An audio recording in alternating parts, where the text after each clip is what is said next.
अस्सलाम वालेकुम dear students. जैसे कि लास्ट लेक्चर में हमने प्रोबेबिलिटी का आईकैप का क्वेश्चन बैंक स्टार्ट किया हुआ था, ठीक है। तो लास्ट हमने 15.17 तक सॉल्व कर लिया था। अब 15.8 सॉल्व करते हैं, ठीक है।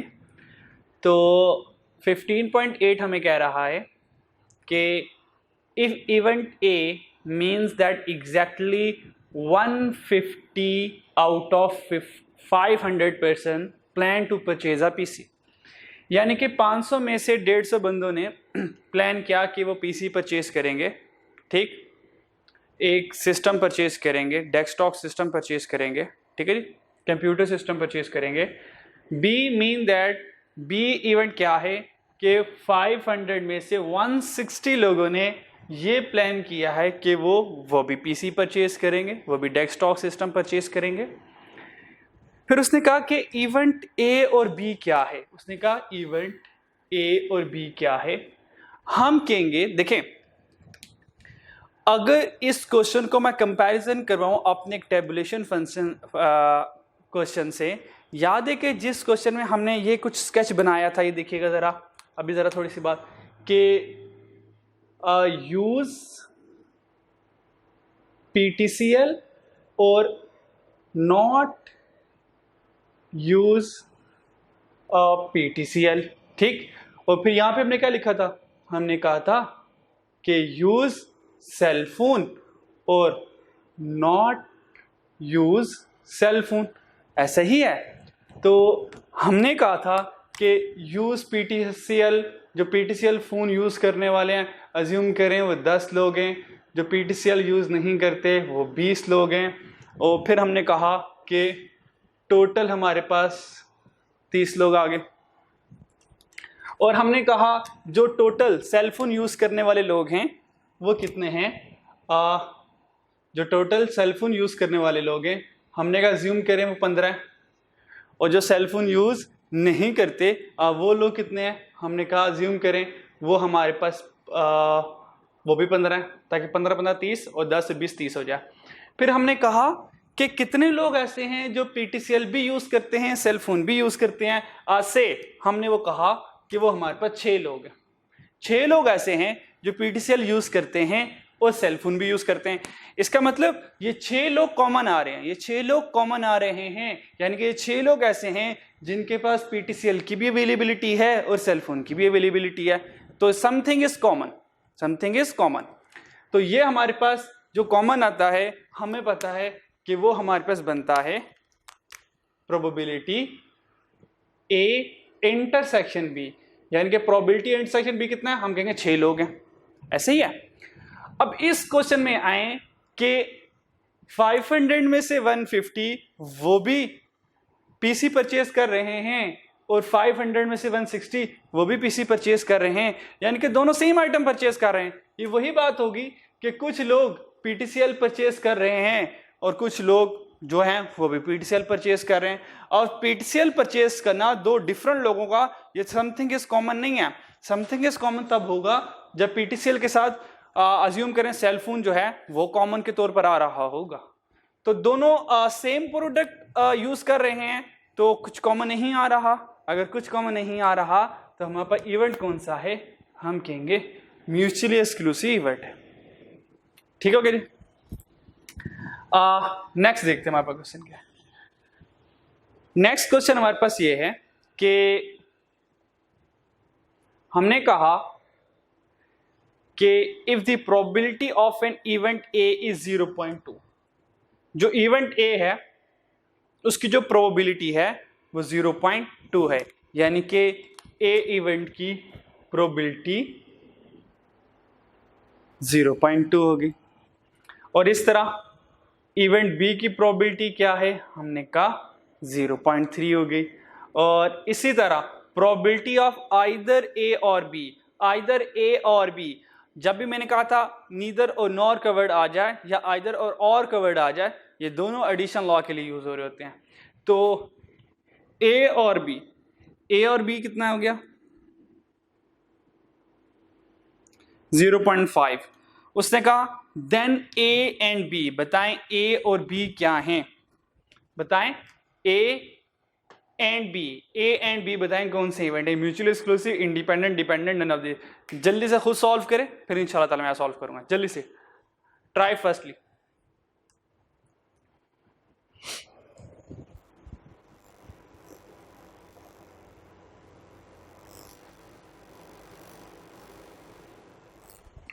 जी, उम्मीद है कि आप लोगों ने ट्राई किया होगा। तो अब इसको सॉल्व करते हैं कि कैसे सॉल्व किया होगा आप लोगों ने।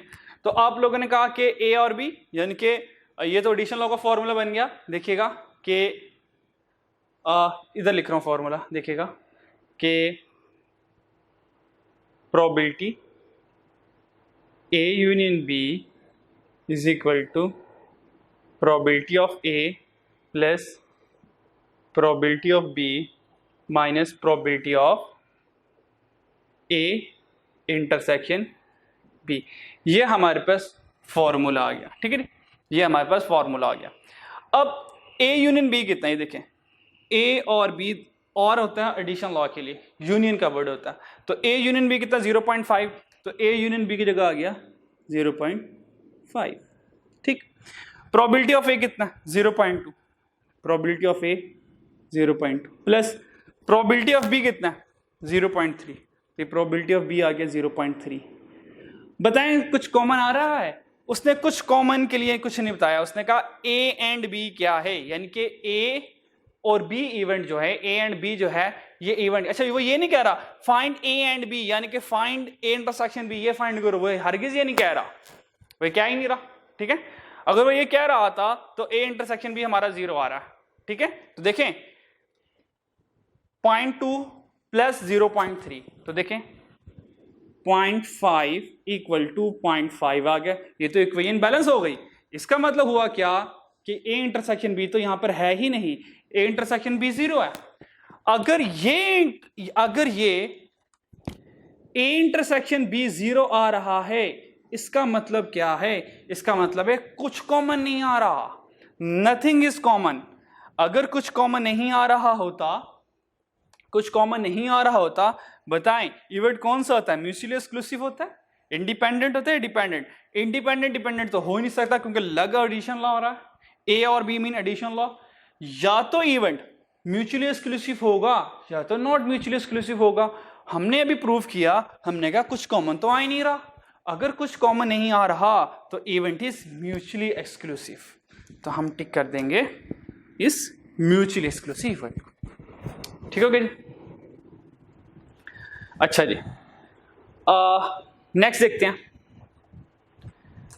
If a coin is toss 4 time, अगर एक कॉइन को 4 टाइम टॉस किया जाए, the probability of 4 head is equal to, 4 के 4 हेड आ जाए हमारे पास, वो किसके इक्वल होते हैं? ट्राई फर्स्ट योर सेल्फ, पहले खुद ट्राई करें और फिर मैं करवाता हूं। शाबाश, जल्दी से।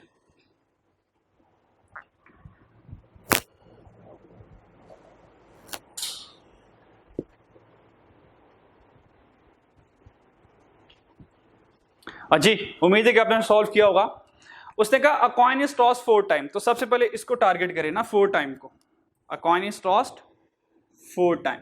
अगर हमने एक कॉइन को 4 टाइम टॉस किया है तो बता सकते हैं कि हमारे पास टोटल आउटकम कितने बनेंगे? 4 टाइम का मतलब कॉइन्स में टोटल कितने आउटकम्स होते हैं? 2, हेड या टेल, तो 2 तो बेस बन गया। कॉइन्स को कितनी बार टॉस किया? 4 टाइम, तो 2 की पावर 4, तो 2 की पावर 4 कितना आता है? 16। 16 इज अवर टोटल आउटकम, ये टोटल आउटकम है। फिर उसने कहा कि प्रोबेबिलिटी ऑफ 4 हेड, 4 हेड आए, प्रोबेबिलिटी ऑफ 4 हेड्स, 4 हेड आए। हमने एक कॉइन को 4 मरतबा टॉस किया और चारों बार हेड आया, यानी कि पहले कॉइन की मरतबा भी हेड आया, यानी कि ये सूरत हाल आई कि पहले कॉइन की मरतबा भी हेड आ गया, दूसरे कॉइन की मरतबा भी हेड, तीसरे कॉइन की मरतबा भी हेड, चौथे कॉइन की मरतबा भी हेड। चारों के चारों हेड सिर्फ एक बार आते हैं, यानी कि टोटल हमारे पास 16 आउटकम्स हैं। 16 में से चारों के चारों हेड हों, ये सिर्फ एक ही हमारे पास इवेंट बनता है। तो 1/16, तो 1/16 देख लें किसके इक्वल आता है, कैलकुलेट कर लें, कैलकुलेट कर लेते हैं। 1/16, 1/16, तो आंसर इज 0.0625 किधर लिखा हुआ है? 0.0625, तो ऑप्शन बी हमारा करेक्ट आंसर हो जाएगा। ठीक है, नेक्स्ट ऑप्शंस को देखते हैं हम। और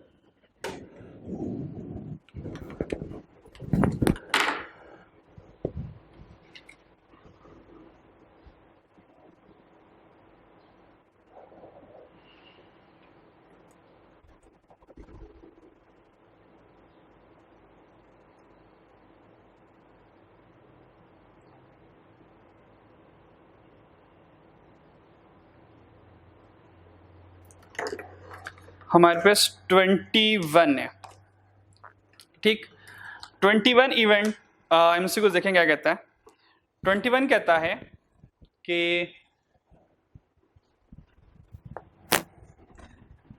when all event have same chance of occurrence the event are said to be, कहता है कि जब सारे के सारे इवेंट्स के अकर होने का सेम चांस है तो बताएं ऐसे इवेंट को क्या कहते हैं। मतलब ये कि अज्यूम करें हमारी क्लास में 50 स्टूडेंट्स हैं और मैंने कहा कि मैं 5 स्टूडेंट से कुछ क्वेश्चंस करूंगा, 5 स्टूडेंट से कुछ क्वेश्चन करूंगा और जो आंसर राइट दे देगा उसको कुछ प्राइज दे देंगे और जो आंसर गलत दे देगा उसको कुछ थोड़ी सी सजा दे देंगे। ठीक है, अब अगर मेरी क्लास में 50 स्टूडेंट्स हैं तो 50 के जब मैं क्वेश्चन स्टार्ट पूछने लगूंगा अब सारों के दिल धड़क रहे होंगे 50 के 50। मतलब कोई ऐसा रिलैक्स नहीं होगा कि यार अच्छा सर ने तो मुझसे पूछना ही नहीं है, मैं तो गेम से आउट हो गया। ठीक है, ये वही बात होगी जब एक सिपा सलार ने, एक जर्नैल ने अपने जवानों से कहा जवानों हमें 10 फौजियों को, अब 50 जवानों की टीम है, 50 का ट्रूप है और उस जर्नल ने 10 सिपाहियों को सिलेक्ट करना है कि भाई हम जिहाद पे जा रहे हैं। ठीक है, तो सिर्फ जाने का बता है, इंशाल्लाह या तो शहीद होके आएंगे, ठीक है, सीधा जन्नत में जाएंगे, या तो फिर गाजी होके लौटेंगे, यानी कि सिर्फ हमारे पास डू एंड डाई वाली सिचुएशन है। अब वो 50 के 50 सिपाहियों का दिल धड़क रहा होगा यार, वो मतलब अगर जज्बा ईमानी है तो उन हर एक का दिल करके यार मैं हूं मुझे सिलेक्ट कर लिया जाए ताकि मुझे इतने अरसे बाद शहादत का मौका मिल रहा है, अल्लाह के रिश्ते में जाने का मौका मिल रहा है, तो ये तो मेरे लिए शहादत की बात है। तो अगर वो थोड़े से मतलब डरपोक हुए, कॉवर्ड हुए, तो हर एक का दिल धड़क रहा होगा यार काश मैं ना हूं, मतलब मेरा नाम ना है, मेरा नाम ना है। इसका मतलब 50 के 50 सिपाहियों के दिल धड़क रहे होंगे, वो जर्नल 50 में से किसी को भी सिलेक्ट कर सकता है, यानी कि हर एक के सिलेक्ट होने के चांस बराबर है। ठीक है, इस तरह अगर स्टूडेंट से मैंने कोई क्वेश्चन पूछना है तो मैं हर एक स्टूडेंट से क्वेश्चन पूछ सकता हूं, यानी कि हर एक स्टूडेंट से क्वेश्चन पूछे जाने की प्रोबेबिलिटी इक्वल है। यानी कि ऐसा नहीं करूंगा कि मैं ये नहीं कहूंगा कि भाई टोटल 50 स्टूडेंट हैं, इसमें से ये जो 10 वाले ना लास्ट 2 बेंच वाले, ठीक है, जो कभी कभार क्लास में आते हैं, इनसे क्वेश्चन नहीं पूछा जाएगा, बाकी सबसे 40 से पूछूंगा। अब जब मैंने कहा कि मैं इन 10 स्टूडेंट से क्वेश्चन नहीं पूछूंगा और वो जो 10 स्टूडेंट है वो रिलैक्स हो गए, अच्छा यार हम तो चिल बैठेंगे, सर ने हमसे कौन सा क्वेश्चन पूछ रहे हैं ना, ठीक है, हमें तो कोई टेंशन ही नहीं है। तो अब ये इक्वली लाइकली नहीं रही, ये इक्वली सिलेक्शन नहीं रही, क्योंकि मैंने टोटल में से कुछ लोगों को निकाल दिया। सेम विद द केस, अगर हम चिकन लेने जाएं तो हम कहते हैं भाई चिकन वाले भाई ये जरा मुर्गी तो देना। अब वो क्या करता है बेचारा, वो आंखें बंद तो नहीं खैर करता, मिसाल दे रहा हूं, आंखें बंद करके मतलब वो पिंजरे में हाथ डालेगा, जो मुर्गी आ गई उसको अल्लाह अकबर कर देगा। यानी कि जितनी भी मुर्गियां पड़ी हुई हैं पिंजरे में, हर एक मुर्गी के आने के चांसेस बराबर है। ठीक है, अनलेस कोई बीमार ना हो। ठीक है, तो When all event, वो कह रहा है जब when all event मीन 50 के 50 स्टूडेंट्स हो गए, 50 के 50 फौजी जवान हो गए, सारी की सारी मुर्गियां हो गई, ये ऑल इवेंट्स आ गया। When all event have same chance of occurrence, हर एक के आने के चांसेस हों, तो ऐसे इवेंट को कहा जाता है equally likely event. Hope so you understand. ठीक है, आपको इंडिपेंडेंट इवेंट का पता क्या होता है, डिपेंडेंट इवेंट का क्या पता होता है, क्या होता है। आज आपने इक्वली लाइकली इवेंट के बारे में सीख लिया कि इक्वली लाइकली इवेंट कौन सा होता है। इक्वली लाइकली इवेंट वो होता है जिसमें हर एक के आने के चांसेस बराबर हो। जैसा कि कॉइन टॉस किया, हेड और टेल आने के चांसेस बराबर हैं, या तो हेड आएगा या तो टेल आएगा। मैंने लूडो का दाना रोल किया, मुझे पता है 1 से 6 तक नंबर आने ही आने हैं। ऐसा नहीं होगा कि दाना हवा में रुक जाएगा, ऐसा नहीं होगा कि दाना जो लूडो का दाना है वो टिल्ट हो जाएगा, तो ऐसा नहीं होगा कि 7 नंबर आ जाए। ठीक है, तो डाइस के केस में 1 से लेकर 6 तक मुझे पता नंबर आना ही आना है। नेक्स्ट चलते हैं। इफ टू और द मोस्ट कीमती वर्ड टू और का मतलब फौरन हमारे ज़हन में आ जाना चाहिए, तो एडिशन लॉ है। और तो हमेशा हमें एडिशन लॉ की तरगीब देता है कि और का मतलब एडिशन लॉ है। इफ टू और मोर इवेंट कांट अकर साइमल्टेनियसली, अगर 2 या 2 से ज्यादा एक साथ अकर नहीं हो रहे।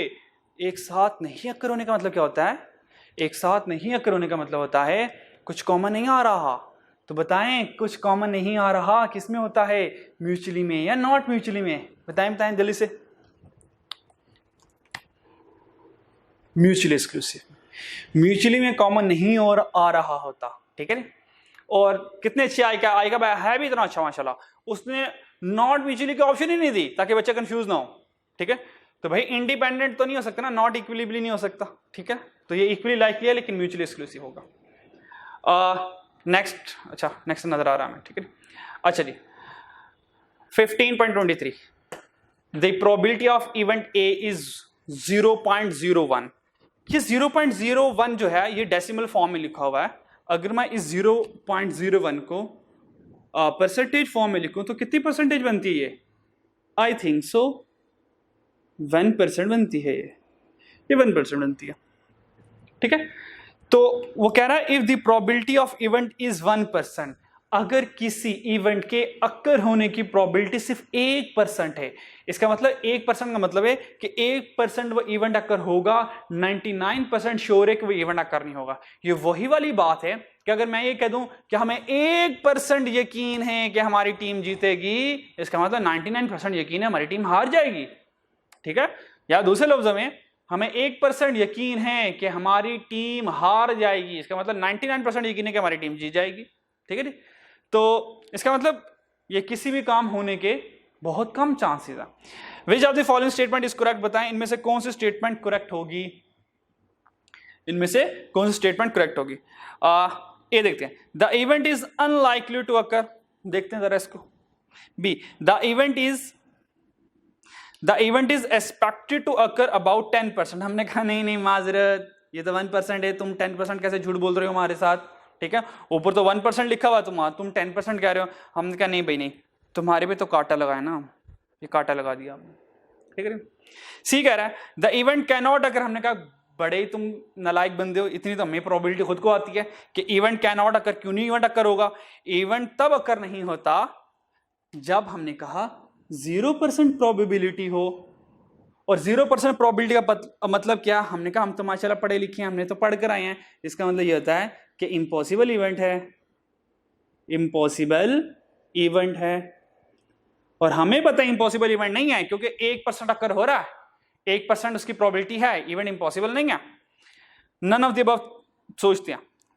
ए पे देखते हैं, the event is unlikely to occur. हमने कहा अनलाइकली टू अकर का मतलब है, हमने कहा इवेंट अकर हो रहा है, प्रोबेबिलिटी तो है लेकिन इसके अकर होने के चांसेस ना होने के बराबर है, इसके अकर होने के चांसेस ना होने के बराबर है। ये वही वाली बात होगी, हमने कहा हमारी टीम के जीतने के चांसेस 1% है।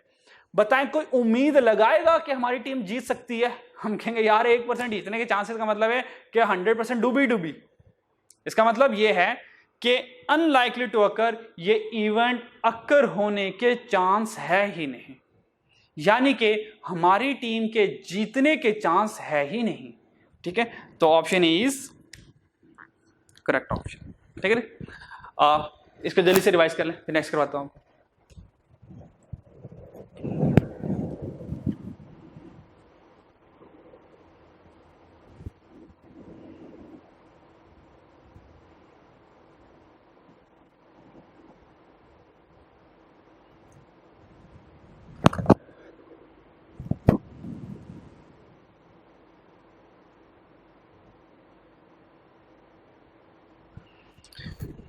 MCQs number 24.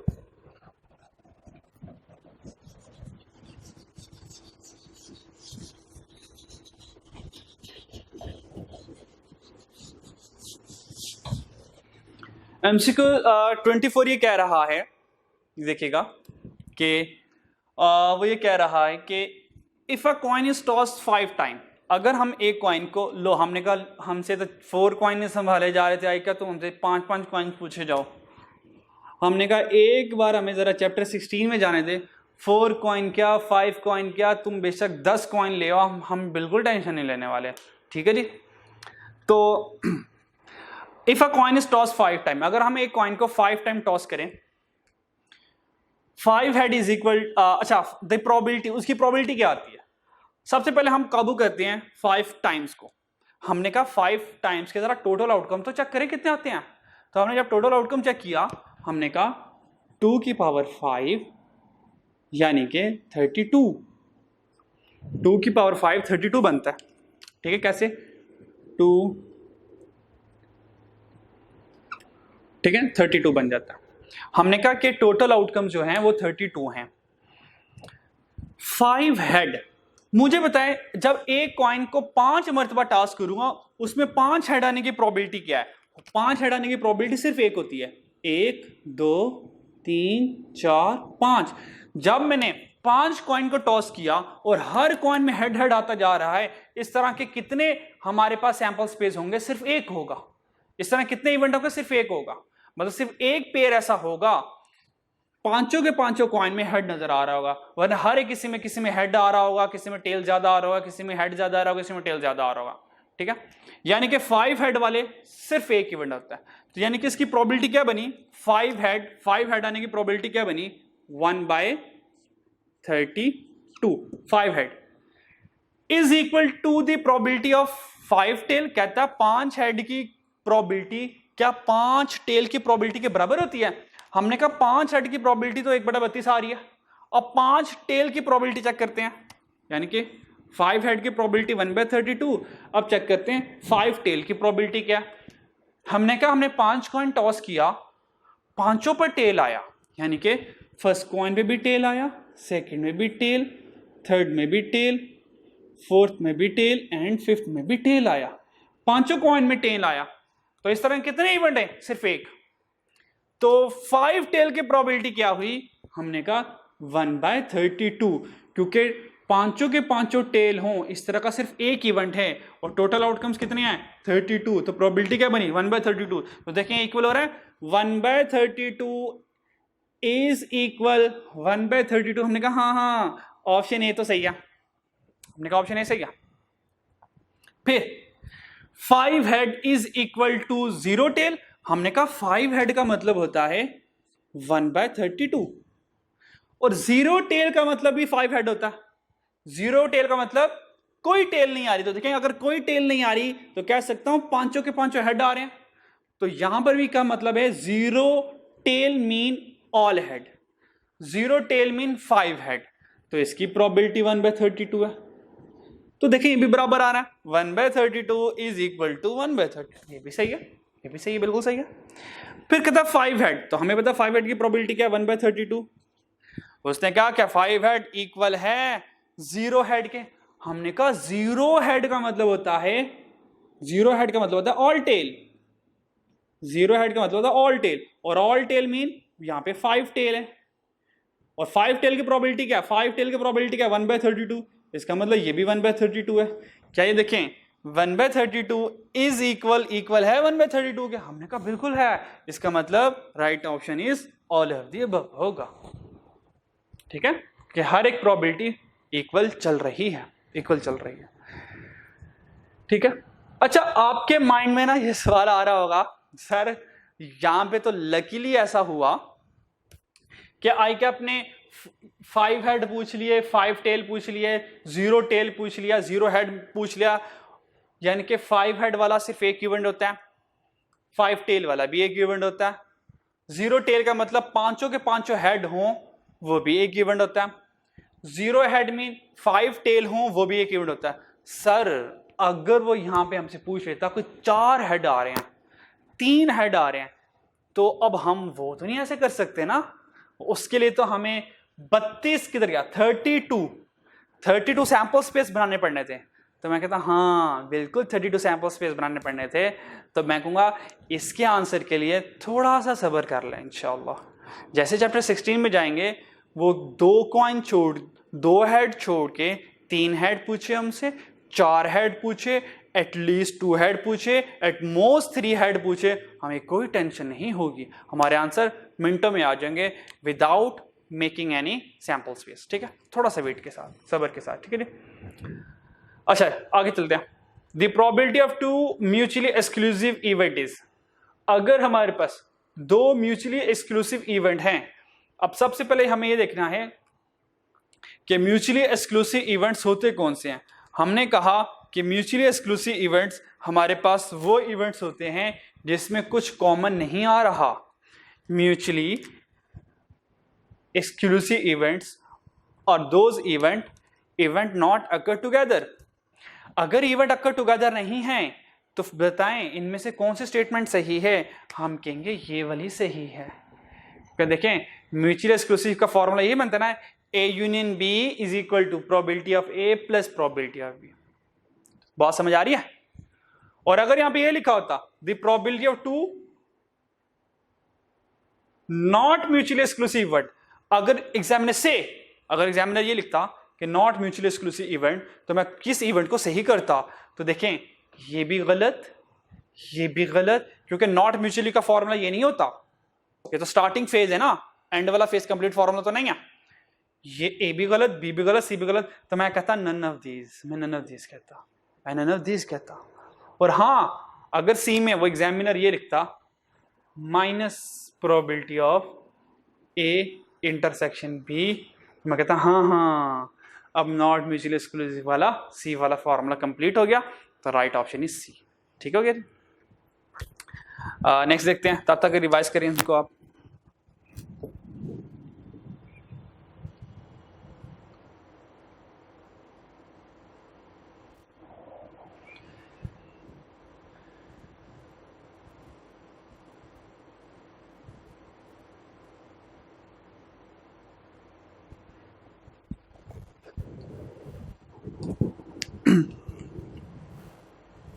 चलें जी, नेक्स्ट हमारे पास ये तो बात मैंने भी कर लिया आपके साथ।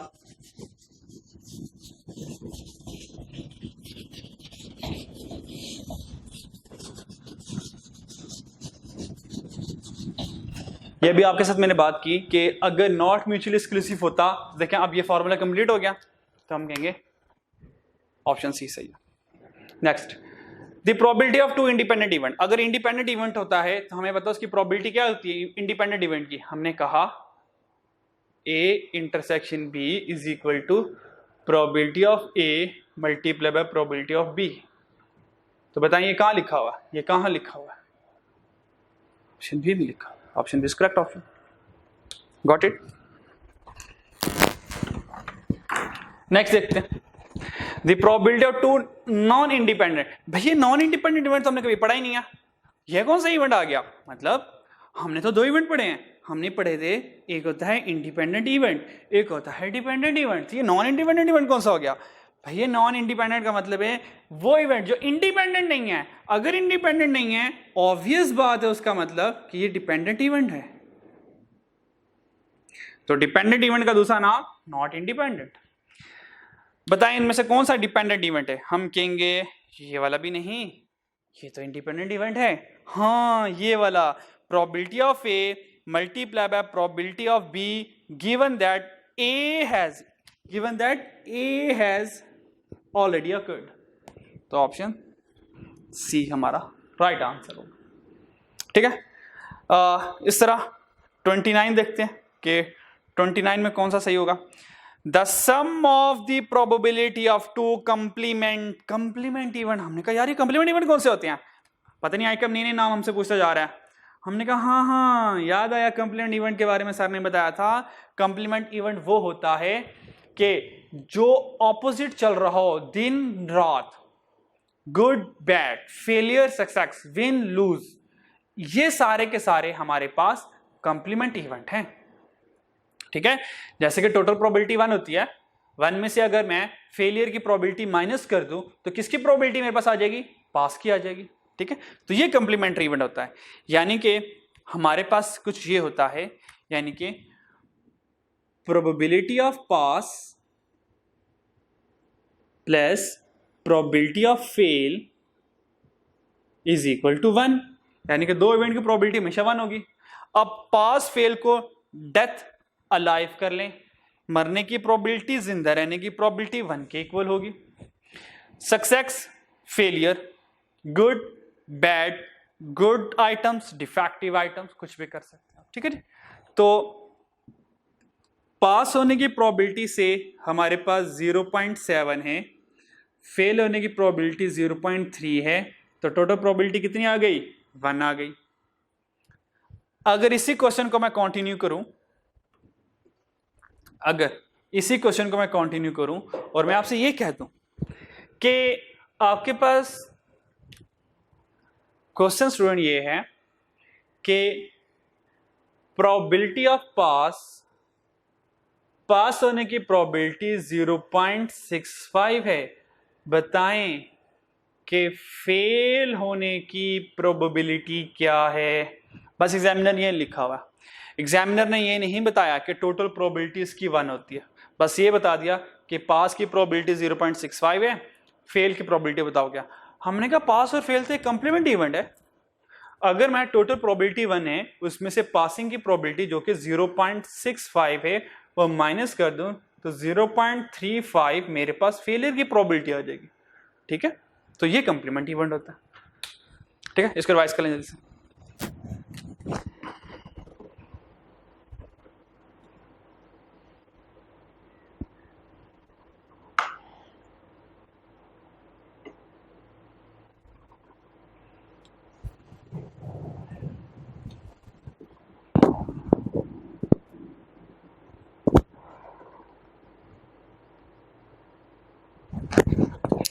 नेक्स्ट हमारे पास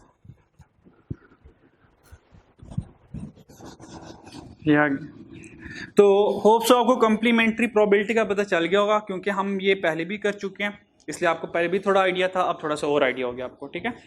तो याद रखिएगा जो कंप्लीमेंट्री प्रोबेबिलिटी का जो सम होता है, यानी कि टोटल जो कंप्लीमेंट्री प्रोबेबिलिटी होती है, the sum of probability of 2 complement event is always, आपको पता है ऑलवेज 1 होती है, हमेशा 1 होती है टोटल प्रोबेबिलिटी, ठीक है। 2 कंप्लीमेंट इवेंट है, उन दोनों की प्रोबेबिलिटी को जमा किया, यानी कि डेथ और अलाइव की प्रोबेबिलिटी को जमा किया 1 बनेगा, सक्सेस फेलियर की प्रोबेबिलिटी को जमा किया तो 1 बनेगा। Next, the probability of an impossible event, हमने कहा तुम इतनी देर बाद आए हो, तुम्हें तो शुरू में ही आ जाना चाहिए था, ठीक है। हम तो कब से तुम्हारी राह देख रहे थे कि काश तुम जल्दी जल्दी आओ, क्योंकि हमने तुम्हें स्टार्टिंग में पढ़ लिया था कि इम्पॉसिबल इवेंट कब होता है। हमने कहा जब इवेंट हमारा 0 होता है, ठीक है। तो देखिए इस तरह का इंशाल्लाह क्या आपसे आसान से एमसीक्यूज पूछेगा इंशाल्लाह एग्जाम में भी। The probability of certain event वो इवेंट होता है जो यकीनी हो, मुझे पता है पाकिस्तान ने जीतना है, कोई शक नहीं उसके हारने में, इसका मतलब उसकी प्रोबेबिलिटी 100% है, यानी कि 1 है, ठीक है जी। तो हमेशा जो सर्टेन इवेंट होता है उसकी प्रोबेबिलिटी कितनी होती है? इक्वल टू 1 होती है, ठीक है। नेक्स्ट देखते हैं, उसने कहा कि अच्छा ये पहले ना आप ये खुद सॉल्व करेंगे, उसके बाद मैं सॉल्व करूंगा। हाँ 15.32 कहता प्रोबेबिलिटी ऑफ ए जो है वो -0.3 है probability of A, probability of B जो है वो क्या है? +1.3 है। बताएं ए यूनियन बी क्या है? A union B mean addition law, वो कह रहा है एडिशन लॉ लगाओ और बताओ ए यूनियन बी क्या है, जबकि A and B are mutually exclusive है। म्यूचुअली एक्सक्लूसिव का मतलब कुछ कॉमन नहीं आ रहा, चले आपकी सपोर्ट के लिए मैं फॉर्मूला लिख देता हूं, मतलब ये वाला फॉर्मूला लगना है, A union B is equal to probability of A plus probability of B, बस ये वाला फॉर्मूला लगना है। जल्दी से सॉल्व करें और मुझे बताएं आंसर क्या आ रहा है। शाबाश।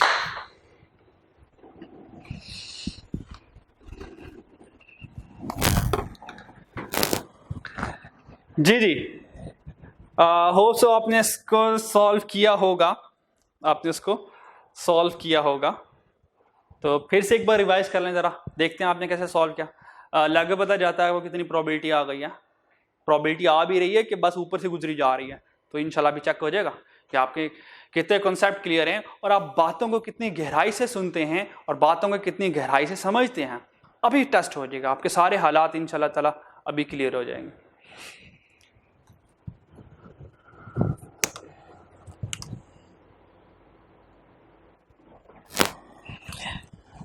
जी, तो तैयार हैं अपने हालात को टेस्ट करने के लिए।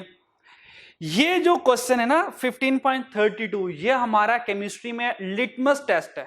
जैसे जो लिटमस टेस्ट होता है वो एसिड और बेस को आइडेंटिफाई करता है कि जो आप सॉल्यूशन यूज कर रहे हो ये एसिड है या बेस है। ये लिटमस टेस्ट जो है वो प्रूफ करता है, वो कंक्लूड करता है कि आप एसिड यूज कर रहे हो या बेस।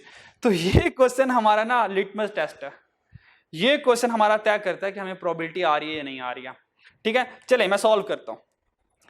अब मैं उस तरह सॉल्व करने जा रहा हूं, मुझे पूरी उम्मीद है जिस तरह आप लोगों ने सॉल्व किया होगा। काश मैं गलत हो जाऊं, ठीक है, तो काश मुझे बड़ी खुशी हो कि मैं गलत हो जाऊं, लेकिन मुझे उम्मीद है जिस तरह मैं सॉल्व कर रहा हूं आप लोगों ने अपने रजिस्टर पर उसी तरह सॉल्व किया होगा। तो प्रोबेबिलिटी ऑफ ए क्या है? प्रोबेबिलिटी ऑफ ए वो कह रहा है कि -0.3 है, तो हमने लिख दिया कि प्रोबेबिलिटी ऑफ ए इज, या प्रोबेबिलिटी ऑफ इज -0.3 प्लस प्रोबेबिलिटी ऑफ बी कितना है प्लस 1.3, ये आ जाएगा 1.3। ठीक है जी, तो बिल्कुल आपने लोगों ने इस तरह सॉल्व किया होगा।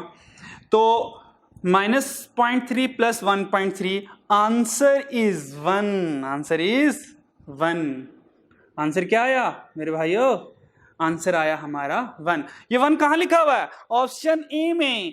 तो आप लोगों ने ऑप्शन ए को ठीक टिक किया होगा, तो बहुत अच्छे। आप लोगों ने ये बिल्कुल सही ऑप्शन नहीं टिक किया बल्कि गलत कर दिया आपने। मतलब ये आप लोगों ने क्या कर दिया, मतलब ये तो सारी के सारी प्रोबेबिलिटी से ज्यादा हो गई, मतलब सारी प्रोबेबिलिटी तो खराब हो गई।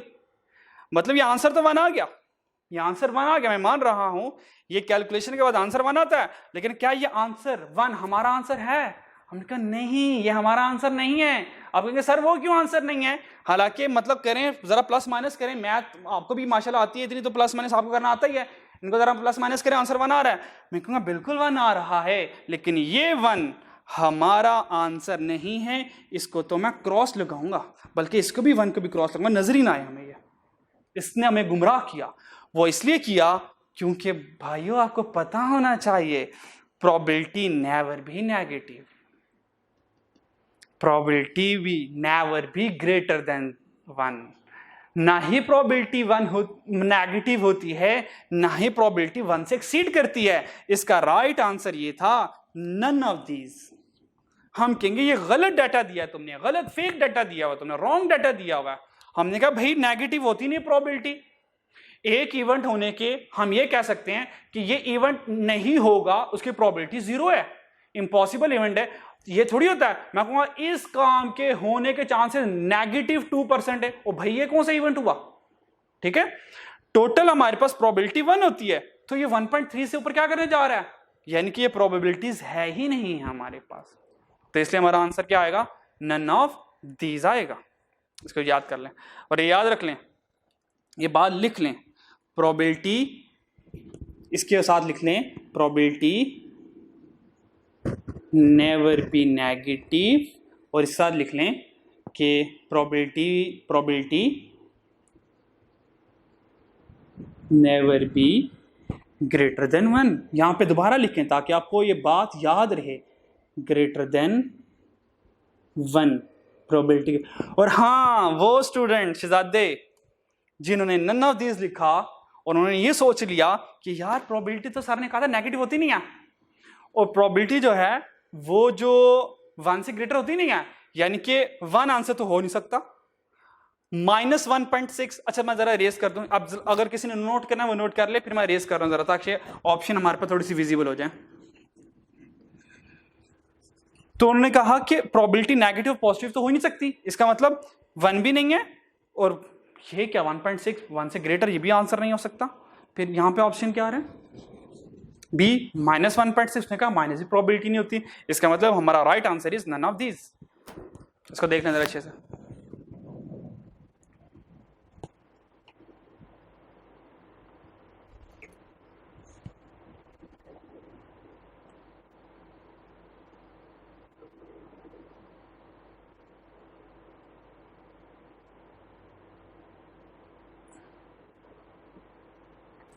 33 MCQs। नेक्स्ट देखते जरा, और आप खुद सॉल्व करें जरा, 33 सॉल्व करें। अच्छा याद रखिएगा, देखें ये आपको सब तब फायदा होगा जब आप ये ना मेरा लेक्चर देखने से पहले आपने खुद क्वेश्चन बैंक सॉल्व किया। लेट्स सपोज आप इस स्टेज पे पहुंच गए हैं कि आप इस लेक्चर पे पहुंच गए हैं जिसमें मैं आईक्यू का क्वेश्चन बैंक सॉल्व करवा रहा हूं, और आपने आज ये वीडियो देखनी है, तो मेरी एडवाइस ये है मत देखिएगा। सबसे पहले आप खुद से सॉल्व करने की कोशिश कीजिएगा ताकि आपको पता हो कि मैं कहां गलत सोच रहा था और कहां पर मुझे सही सोचना है, ताकि जब आप अपनी एफर्ट कर लें तो उसके बाद आप मेरी मतलब जब वीडियो देखेंगे और ये लेक्चर सुनेंगे और देखेंगे समझेंगे तो आपको क्लिक होता रहेगा मैं किस पॉइंट पर गलत सोच रहा था।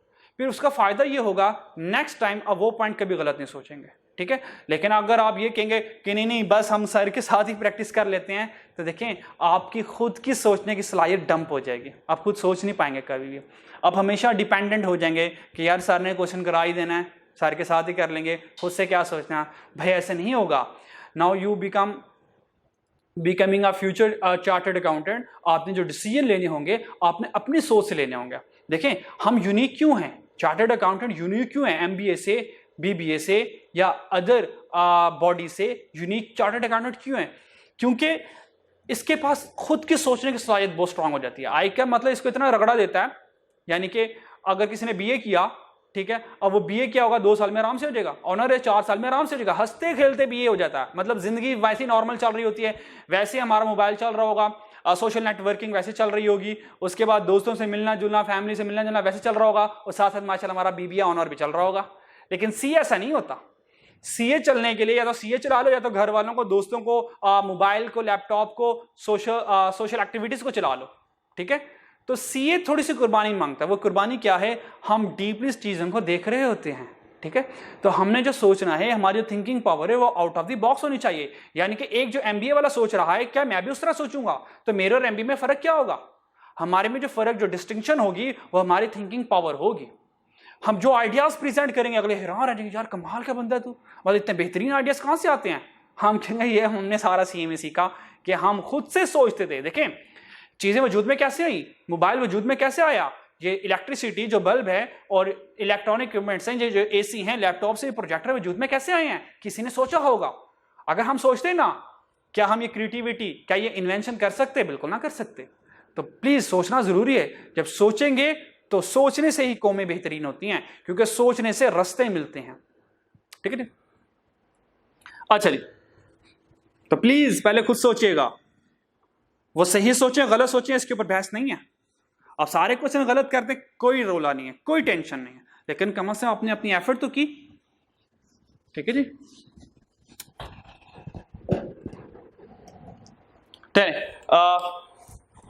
15.33 कह रहा मैं, अ बॉक्स कंटेन 10 आइटम्स, एक बॉक्स में 10 आइटम्स हैं, 3 of which are defective.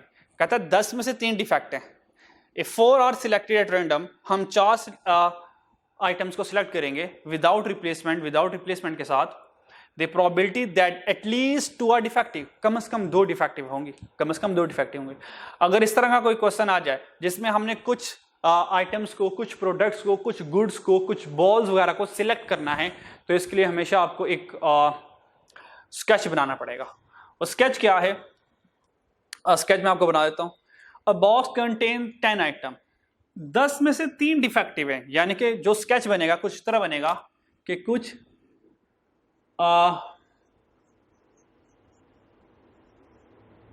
Defective होंगी और कुछ, अच्छा नॉन डिफेक्टिव को मैं गुड कह सकता हूं, तो मैं नॉन डिफेक्टिव को गुड आइटम्स कह रहा हूं। कुछ डिफेक्टिव होंगी, कुछ गुड होंगी, और यहां पर इनका टोटल। ये स्केच मैंने आपको बनाना सिखाया है सबको, ठीक है। जब मैंने पंजाब, बलूचिस्तान, KPK वाला क्वेश्चन करवाया था, आपको याद आ रहा है कुछ इस तरह क्वेश्चन करवाया था, ठीक है। तो कहता है टोटल 10 आइटम्स हैं, हमने कहा टोटल 10 आइटम्स आ गए। उसने कहा 3 डिफेक्ट हैं, तो 10 में से 3 डिफेक्टिव हैं, ऑब्वियस बात है 7 गुड होंगी।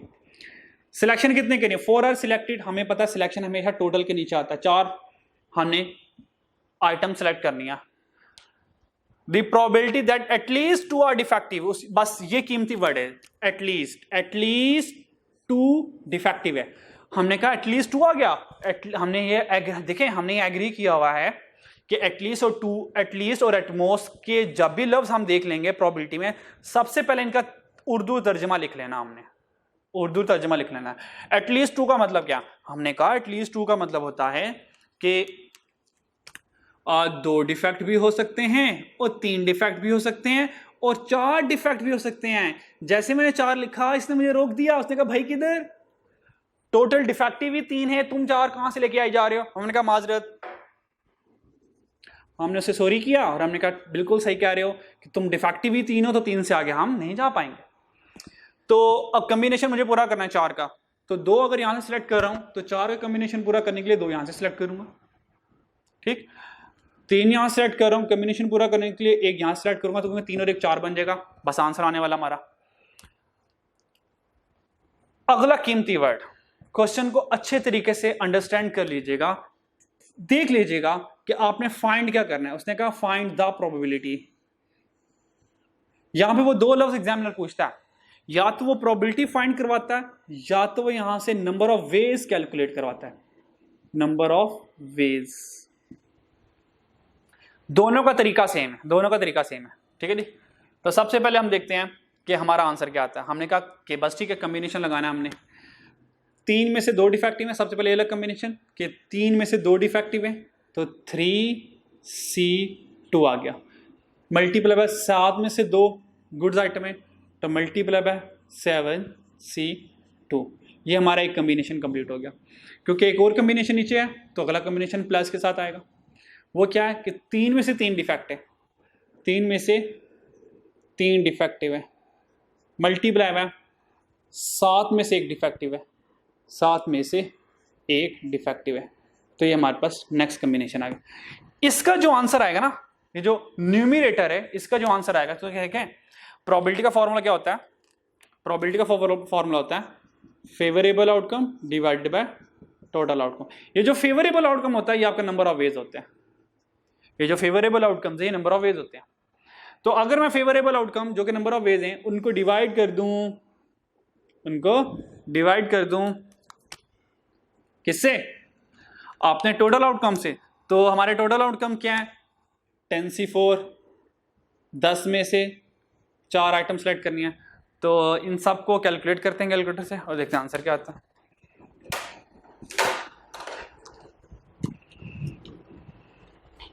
कैलकुलेट से कैलकुलेट करें, 3C2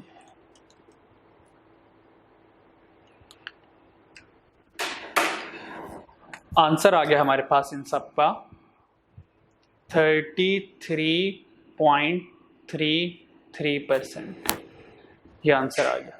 तो ये आंसर कहाँ लिखा हुआ है? ये आंसर ऑप्शन सी में लिखा हुआ, ठीक है। तो जल्दी से देख लें।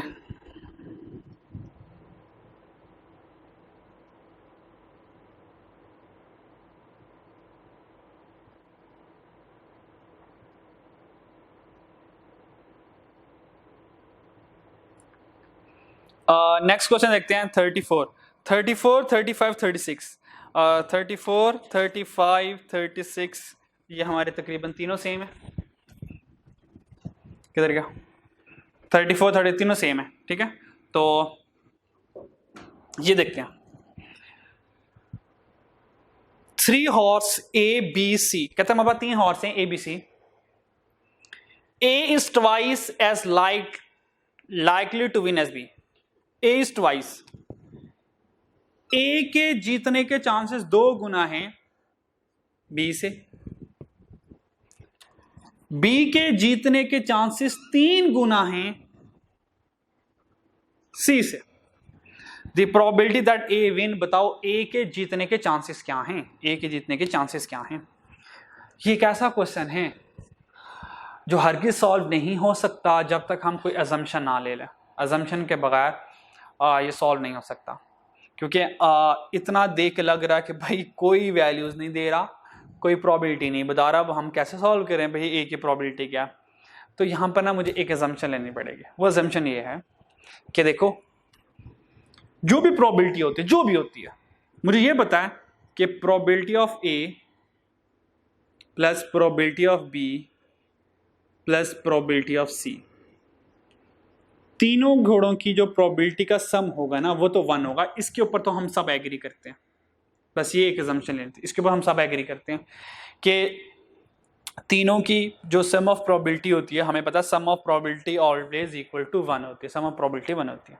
ठीक, अब हम ये जो ऊपर स्टेटमेंट लिखी है हम ना इसको अब सॉल्व करते हैं, हमने इसको सॉल्व करते हैं। ठीक है, हमने कहा कि अज्यूम कर लें कि सी जो प्रोबेबिलिटी ऑफ सी है, यानी कि सी जो घोड़ा सी है, हॉर्स सी है, उसके जीतने की जो प्रोबेबिलिटी है ना वो हमारे पास अज्यूम कर लें कि वो एक्स है, वो एक्स है, यानी कि सी ये हमने लेट किया, ये हमें लेट करना पड़ेगा, इससे वरना गुजारा नहीं है हमारा।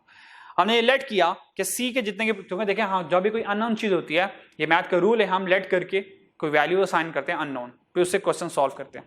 हमने कहा सी के जीतने की प्रोबेबिलिटी एक्स है, बी के जीतने की प्रोबेबिलिटी क्या, उसने कहा बी के जीतने की प्रोबेबिलिटी 3 गुना है सी से। अगर सी की प्रोबेबिलिटी एक्स है तो खुद बताएं बी की प्रोबेबिलिटी क्या होगी, इस एक्स से 3 गुना यानी कि 3x होगी। समझ आ रही है? अगर सी के जीतने की प्रोबेबिलिटी एक्स है तो बी जो सी के जीतने की प्रोबेबिलिटी है बी की प्रोबेबिलिटी से 3 गुना ज्यादा है, यानी कि अगर सी एक्स है तो बी 3 गुना मीन 3x हो गया। ठीक है, टाइम्स का मतलब होता है मल्टीप्लाई, टाइम्स का मतलब होता है मल्टीप्लाई। फिर A is twice as likely to win as B, जो B के जीतने की प्रोबेबिलिटी है A की जीतने की प्रोबेबिलिटी B से 2 गुना ज्यादा है, यानी कि A के साथ कुछ ये हो रहा है, 2 गुना ज्यादा मीन 2, और B के जीतने की प्रोबेबिलिटी क्या है 3x, तो यानी कि 2 मल्टीप्लाई 3, A की प्रोबेबिलिटी क्या होगी 6x, B की प्रोबेबिलिटी क्या होगी 3x, और C की प्रोबेबिलिटी क्या होगी x इज इक्वल टू 1 आ गया। ये बात समझने सबसे पहले ये कि B की प्रोबेबिलिटी 3 गुना थी C से, और A की प्रोबेबिलिटी B से 2 गुना ज्यादा थी, तो हमने इसको सॉल्व किया। अब यहां से x की वैल्यू निकाल लें, 6x प्लस 4x 10x, तो बन गया 10x इज इक्वल टू 1, और अगर यहां से x की वैल्यू निकालें तो x is equal to 1/10, x equal to 1/10। तो देखें C की प्रोबेबिलिटी का आंसर क्या आ गया 1/10, 1/10 आ गया।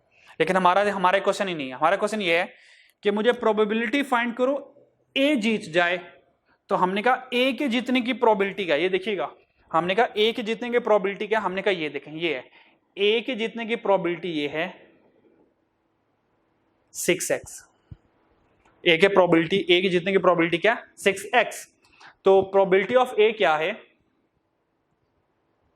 हमने कहा 6x। तो देखें हमारे पास x क्या है, हमारे पास x कितना है, ये देखें x कितना है 1/10, तो 6 इधर आ गया मल्टीप्लाई बाय 1/10, तो सिंप्लीफाई कर लें तो आंसर क्या आ जाएगा 2 3 और 2 5 10, तो आंसर आ गया 3/5। तो ये 3/5 कहाँ लिखा हुआ है, हमने कहा ऑप्शन ए में लिखा हुआ है। समझ आइए किस तरह आंसर है। अगले 2 क्वेश्चन भी सेम इस तरह ही हैं, तो देखते हैं हम।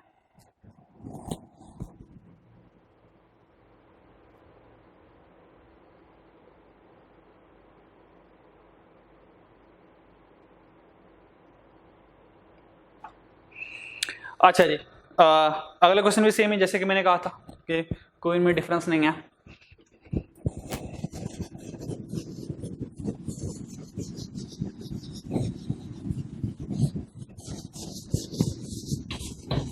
अच्छा जी, उसने कहा कि सारा क्वेश्चन सेम है, बस यहां पे मैं डायरेक्ट क्वेश्चन पे, उसने कहा बी जीत जाए या सी जीत जाए, बी जीत जाए या सी जीत जाए, इनकी प्रोबेबिलिटी क्या है, बी जीत जाए या सी जीत जाए, ये नॉट म्यूचुअली एक्सक्लूसिव है, म्यूचुअली हम कहेंगे म्यूचुअली है, या तो बी जीतेगा या तो सी जीतेगा, दोनों इकट्ठे नहीं जीतने वाले, ऐसे नहीं होगा टाई हो जाए, दोनों इकट्ठे नहीं जीतने वाले, अज्यूम करेंगे हम, ठीक है, कि हम कहेंगे या तो बी जीतेगा या तो सी जीतेगा, तो बी के जीतने की प्रोबेबिलिटी ऑफ बी, या तो बी जीत जाए या तो सी जीत जाए, तो बी के जीतने की प्रोबेबिलिटी क्या देखें, बी के जीतने की प्रोबेबिलिटी ये है 3x, तो b के जीतने की प्रोबेबिलिटी 3x है, c के जीतने की प्रोबेबिलिटी क्या है, x। तो 3x प्लस x कितने हो गए, 4x। हम कहेंगे 4x, और हमें पता 4 मल्टीप्लाई बाय x कितना है, 1/10। तो 2 2 2 5 2/5 आंसर है। ये 2/5 कहाँ लिखा हुआ है, हमारा आंसर क्या आ गया, 2/5। ये 2/5 कहाँ लिखा हुआ है, हमने कहा 2/5 यहाँ लिखा हुआ है, ऑप्शन बी करेक्ट है। और लास्ट वाला भी सही है, लास्ट वाला भी आसान है। उसने कहा लास्ट वाले में ए जीत जाए या बी जीत जाए, ए और बी। हमने कहा या तो ए जीतेगा या तो बी जीतेगा, दोनों इकट्ठे नहीं जीतेंगे, यानी कि ये भी म्यूचुअली एक्सक्लूसिव है। म्यूचुअली एक्सक्लूसिव में कुछ कॉमन नहीं आ रहा, ए जीते या बी जीते। हमने ये लिख लिया कि प्रोबेबिलिटी ऑफ या तो ए जीते या तो बी जीते। ए के जीतने की प्रोबेबिलिटी क्या, ए के जीतने की प्रोबेबिलिटी 6x है, तो 6x आ गया। बी की प्रोबेबिलिटी क्या, 3x, तो यहां पर आ गया 3x। तो 6x प्लस 3x 9x आ गया, 9x आ गया। x कितना है, 1/10, तो आंसर इज 9/10। 9/10, ये 9/10 का लिखा हुआ है, ये लिखो बी में। तो right answer is option B हमारे पास आ गया। सही हो गया, बस लास्ट क्वेश्चन फिर खत्म।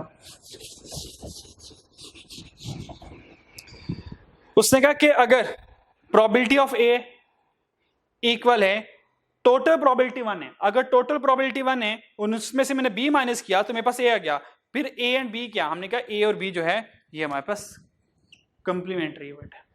ये वही बात होगी कि मैं जानना चाहता हूं probability of pass, total probability 1 है, उसमें से मैंने माइनस कर दी फेलियर की प्रोबेबिलिटी, तो टोटल में से अगर फेलियर की प्रोबेबिलिटी माइनस कर दूं तो पास की प्रोबेबिलिटी आ गई। तो ए एंड बी क्या हुए, हम कहेंगे यहाँ पे ए एंड बी एक कंप्लीमेंट्री इवेंट है, क्योंकि टोटल प्रोबेबिलिटी 1 है, उसमें से किसी एक की प्रोबेबिलिटी माइनस कर दो तो दूसरे की प्रोबेबिलिटी आ जाती है। ठीक है, तो यहाँ तक हमने क्वेश्चन 37 तक डिस्कस कर लिया। इसको अच्छे तरीके से डिस्कस कर लीजिएगा और इसको अच्छे तरीके से रिवाइज कर लीजिएगा, इनकी बार बार प्रैक्टिस कीजिएगा। इंशाल्लाह रिमेनिंग क्वेश्चन जो है वो इंशाल्लाह हम नेक्स्ट लेक्चर में करेंगे। ठीक है, तब तक के लिए अल्लाह हाफिज़।